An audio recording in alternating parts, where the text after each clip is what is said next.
Magandang umaga, Pilipinas. Narito ang magiging lagay ng panahon ngayong araw ng Friday, July 31, 2026. Sa kasalukuyan, meron tayong binabantayang low pressure na nasa labas ng ating Philippine Area of Responsibility na kaninang alas 3 ng umaga ay huling namataan sa layong 1,315 km east ng southeastern Luzon.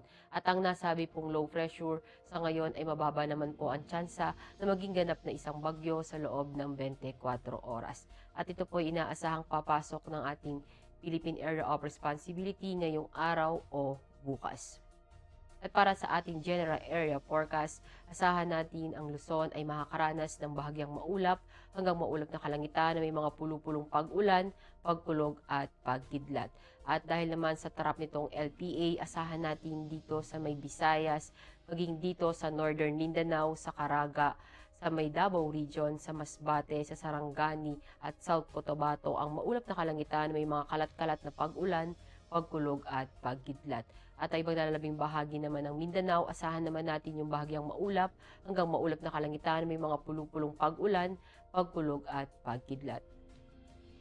At para sa impact ng flight operations, asahan natin sa Visayas, sa Northern Mindanao, sa Caraga, sa Davao Region, sa Masbate, sa Sarangani at South Cotabato dahil sa trap ng LPA, asahan natin yung main hazard ng converging moist air expected to produce widespread cloudiness and rainfall.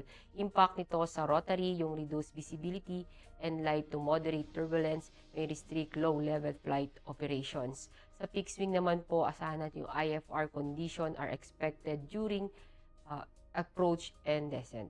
And turbulence and rainfall may result in flight delays or diversion to alternate airfield.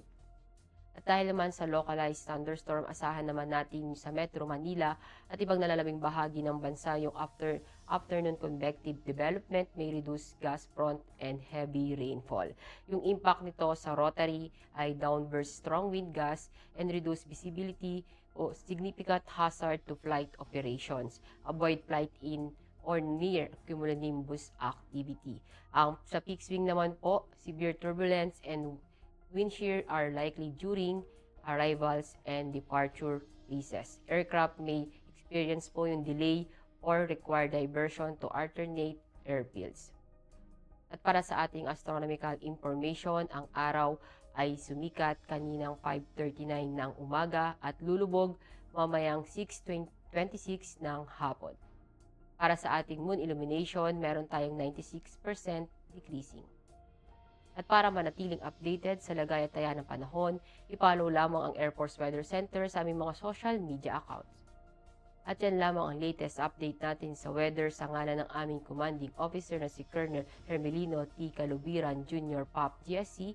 Ako si Staff Sergeant Ashley F. de Maculangan, Philippine Air Force, weather broadcaster ng Air Force Weather Center. Muli, magandang umaga, Pilipinas.